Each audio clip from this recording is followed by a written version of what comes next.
Hi everyone. In this video, I'll show you how to manage and clear on-device site data in Google Chrome on your mobile phone.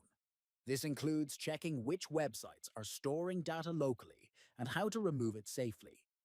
Follow along to keep your browser clean and protect your privacy. First, open the Google Chrome app on your Android device. Next, tap the three dots in the top right corner of the screen to open the menu. From there, tap on Settings, scroll down and tap Site Settings. Now look for the option called On-Device Site Data. Tap it, and here you can turn off on-device site data. That's how you turn off on-device site data in Chrome on your phone. Keeping this setting off can help protect your privacy.